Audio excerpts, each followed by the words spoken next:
Today is the 28th of August 2017. It's the 75th anniversary of the Battle of Isaravu, which raged from the 26th of August 1942 to the 29th of August 1942. It was battles like this, as a historian, that I become very interested in Papua New Guinea. So 46 years ago, in 1971, at age 21, I took up a position in Papua New Guinea in Port Moresby. I was surrounded by many battlefields, and my weekends were wrapped up in exploring what was around and also on other sides in Papua New Guinea. A mate of mine, Steve Thompson, was a historian too, and his father had served on the Kokoda Track with the famous 39th Battalion. So it was Steve really that got me rolling with the 39th Battalion and what this magnificent militia battalion did. At that time, in that first year I was there, my young brother Mick came up from Victoria. He was a 17-year-old, still at school, but he wanted to spend a bit of time with me, which he did over a period of 2 months. So Mick was involved in what we were doing up there with our military exploration. Then one day Steve Thompson came to me and he said to me, David, he said, would you like to go for a walk up to the Imatara Ridge as to where the Japanese got to on the other side of Iribaya? And I said, yeah, that'd be a good idea, Steve, because I was in my first year there and Steve was always out in his motorbike exploring different places, but he wanted to go for a walk up to Imatara Ridge. And I said, okay. So myself, Steve and my brother, Jerry Powell and Jerry Taylor, we were the 5 that headed off early one morning, and we went to McDonald's Corner, and then we went on to Owa's Corner. Now, there was nothing at Owa's Corner at that time. I mean, they've got the big arches there now, and Kokoda Trail, Kokoda Track. We were always known as Kokoda Trail, and the reason was because Bert Kinzel said it was a mail trail before the Second World War. And that's the way people used to get their mail, or people just getting supplies or whatever. But the Australians changed it to Kokoda Track, and that's fine. But when I lived there, it was always known as the Kokoda Trail. So anyway, we arrived at Owa's Corner early in the morning, and at that time Uberry Village was a fully operational village. It was the biggest village on the Kokoda Track during the war. It was a big staging camp, and when you went down the first ridge over the Goldie River, up the escarpment, here was this terrific big village called Uberry Village, and I'll show you photographs of it later. Anyway, it's not there now, it's gone. Anyway, we were met by the village chief, and we sat there and had a bit of a chat, and we ordered some pineapples for when we came back, because it was going to be up to Imatara Ridge and back again in the day. And it's roughly about a 3-hour walk.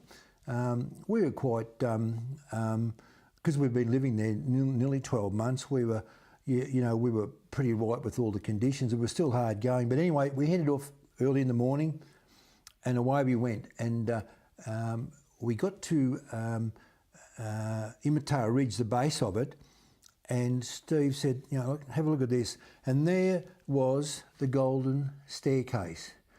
So famous and so iconic that for years as a young guy, I'd seen in books and in newspapers the Golden Stairs. And it wasn't like it is in the book, but I'm talking, it was only 29 years after the Kokoda campaign, so wood was still good then. My brother and I, in discussions, we felt that there was only roughly about 40% of the staircase there. But when I looked at that iconic photograph, this iconic photograph here, and I stepped back to where that photo was taken, it was how it was back in 42. There were steps missing, but it wound its way up there, and it wound its way across to the west. Now, then when it got to the top, it ran into a very interesting formation of rocks, and I'll explain that to you. But anyway, I stood there and looked at it, and I thought, this is quite incredible. Halfway up the actual staircase, and the boys were walking ahead of me, And what was very dominant in the staircase were the upright pegs that actually locked the stairs in place. And I can see why the diggers had a lot of problems with the stairs, because it was collecting water in between the steps, you know, and you could go for a bit of a sixer if you weren't careful. And when you're packing 60 pounds on your pack plus all your other gear, it would have been hard going. So I can understand what they meant. But I could see there'd been a fair bit of foot traffic there. And it must have been, at that time, the main run to Iribaya and the other ridges beyond that for the locals. Halfway up there, in the 3 years I lived in Papua New Guinea, I'd never seen a bird of paradise only on the Golden Staircase. Now, the amazing part about it, we were halfway up the staircase, and over to our right there, I saw this magnificent blur of gold. And the birds of paradise come in different colours, but this magnificent bird, and it fluttered. And I said to my brother, I reckon that's saluting the diggers that came along here. It was just off, and you know, I never again saw another bird of paradise. They're a very shy bird, they are, and that was it. And I thought, how iconic! Golden Stairs, golden bird of paradise. A little bit higher up the track, and as I said, the stairs, apparently there was 2,000 stairs in there, I have no idea. But as I said, they were very sparse when we were there, but they were definitely the Golden Stairs. As we got to the top of the stairs, we were confronted by this, and only people that have been there on the staircase would know this, and I know there's only very few people that have been there. I was confronted by a massive wall of rock to the left and to the right. Now, the Golden Staircase is on the right-hand side of Imitar Ridge, or you could say to the east. So it's right to the east. So we climbed up and we got to this big rock formation. I thought, gee, where are we going to go here? We went through this very narrow opening, and I thought, wow. I stood there and I thought, every digger that served on the Kokoda track walked this track, and they would have gone through that narrow opening of boulders singularly. And I'm thinking of all the great diggers that walked over that top of Imitar Ridge. The actual top of the ridge is only about 15 to 20 metres in width. It's just a narrow grass opening, and the rest, there are boulders, and there's weapon pits. Now, there was 4 battalions on Imitar Ridge, and that was going to be the final stand. You know, if the Japanese got past Imitar, we were in a lot of trouble. And the weapon pits then were quite deep. And I've got photographs, which I'll show you later, of some of my mates standing in weapon pits. Now, as time's gone on, you know, they're filled up with rubbish and so on. But yeah, my brother, he disappeared off to the right there, and he came back with part of a skeleton on like a banana leaf, and I've got it on the photograph there, and it was sort of like it looks like a leg bone and some rib. Now, there was no fighting on Imitar Ridge, but Mick said he was scratching around in a weapon pit, and he dug down and he found these bones. Now, someone's been buried there, or part buried there, and we just looked and we put it back and covered it up. But where or who those bones belong to, I don't know. It wouldn't have been a soldier, because as I said, there was no fighting on Imitar Ridge. It was on the other side of the valley on Iribaya. That's where the fighting was. So anyway, it was an incredible experience, and we walked back to Uberry village, and we had the pineapples waiting for us. We sat in Goldie River there and cut them up with a machete and ate them, and climbed up the other side of the ridge, and we went home. Didn't think a lot more about it after that. So remember, this is 46 years ago. And then in the 1980s and the 1990s, the trekking company started taking people across the Kokoda Track. Now, I know there would have been people, individuals doing it before that, you know, and to give you a bit of an idea, like in a year, in those early years, in the 60s and the 70s and the 50s, you might get 4 or 5 people go across the Kokoda Track in a group. That's about it, you know, just very small numbers. People just didn't do it. There was nothing organised. You took it on at your own risk if you went across. So that's how it was. And I didn't think any more about it. And then, I mean, it's become so popular to walk the Kokoda Track, and there's 5,000-6,000 people walk it a year now. So you multiply that back, you know, into the 1990s. That's a lot of Australians and their friends that have walked the Kokoda Track, and that's wonderful. I didn't realise at the time that until I started seeing photographs of the top of Imata Ridge, and a lot of the trekkers were standing on these long, clear areas of Imata Ridge, and I thought, well, that's not right. That's not Imata Ridge based on the photographs that I'm looking at, because the Golden Staircase would take you right to the top through that very narrow opening, and you couldn't stand like this photograph portrays. I then was looking at photographs of the Kokoda Track and how the track had been diverted to the west of Imata Ridge. And that makes sense, because during the war, where there was terrible fighting, the villagers never went back to that village. It was a no-no. They rebuilt the village up the hill or down the valley, whatever. The same with malaria and all that around Nauru and all those areas there on Brown River. They moved the villages up onto the ridges away from the rivers to get away from all the malaria that their locals were getting. So I thought, well, that makes sense. Okay, they've gone to the west. I know the Golden Staircase and the track went to the east. That's how it goes.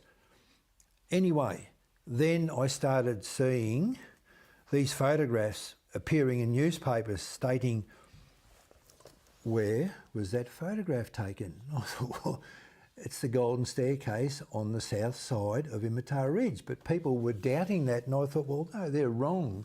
And it was a wartime mystery. They were saying it's not there. And I thought I'd just sit and not do anything for a little while.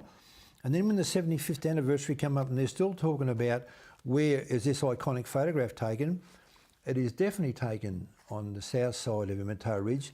And I have been on that staircase, and there was only the one, and there was nothing on the reverse side going down Imata Ridge on the front. So, and I've got photographs of the top of the ridge, as I said, I'll show you.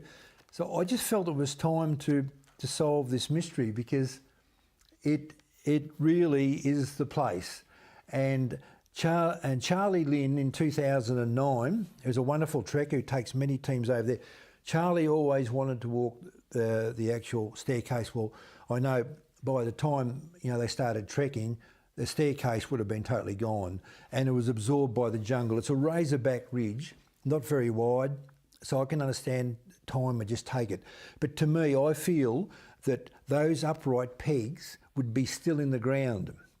And I know you can get all this great X-ray gear that you can look at stuff, and you can, like they do, archaeology, they would definitely be able to. I mean, I know that ridge now would be overgrown with trees, and those trees pretty well were like that when I was there too. They were very sparse, the trees, and they were sort of whitey sort of coloured trees. I don't think that's really changed. They might have grown on the track, but you would certainly be able to sort out the actual staircase. And as I say, you would follow that staircase right to the top to what I call that entrance was the gateway to hell for all those diggers. And there's a photograph of me standing there, and I can remember I'm just standing there looking across at Iribaya Ridge thinking, boy, oh boy, you fellas copped it when you went down into that valley, So that's why I felt at the 75th anniversary I had to say something, because that has to be given a location. And I know Charlie Lynn, and you're on the money, Charlie. If you can get in there, and I know Charlie's heading that way now with his trips, and that's great. But the only way really is to get in there and x-ray that area. That ridge, it's a razorback ridge, it's not very hard to find. You get the old army maps, which Charlie has, and he'd get it right. So I just felt today I'd like to solve a wartime mystery of where the actual Golden Stairs were, and where that actual photograph was taken. So this was the Kokoda Trail, as we called it back there. This was on the 27th of November 1971. We shouldn't have called that foxhole, we should have called it a weapon pit. So this is on Imata Ridge. Now this here is very interesting. This is Uberry Village, which is no longer there. This is the village chief of Uberry Village. That's Jerry Taylor, and that's my young brother Mike there, who was 17. That's me, I was 21. And this here is Jerry Powell. This fella here was an Englishman. So up here on this ridge at the back here, this is where Ower's Corner is. Goldie River's down here, but this is on the way to Imatara Ridge. So, but he was the chief of the village. Now, this is Jerry Powell in a actual weapon pit on Imatara Ridge. So you can see they were quite deep. There was 4 battalions, Australian battalions on Imatara Ridge, and it's a razorback ridge, or saddle, I should say, so that you can imagine the amount of weapon pits were there. This is the small clearing at the top of the Golden Staircase. There's only actually a photograph was taken from one of the boulders I was telling you about. So that's about the width of it. This here is Steve Thompson. His dad was the guy I was telling you about, fought with the 39th Battalion on the Kokoda Track. So it was a special walk for Steve. That's myself, and that's Jerry Taylor. As I said to you, my brother found that little leaf there. You can see there's bones on there.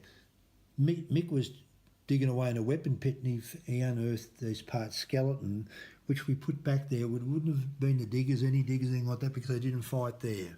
This, I'll just show you, excuse me for 2 ticks. This is Imatara Ridge, there, right? So this is Owa's Corner. So from there to there, about 3 hours walk, okay? You can see it's a big flat ridge. Now the Golden Staircase was on the east side, which is here. The tracks today go to the west. But if you look in here, you'll never see this anymore. That's Uberry Village. Still a going village. There's nothing there now, it's just jungle. So there it is, the wartime village of Uberry. This is another close-up of Uberry Village with the photo we've taken there. And this here is Iribaya Ridge, taken from opposite Imatara Ridge, the little narrow gap. That's Iribaya Ridge there, where the Japanese got to, on the top of the ridge there.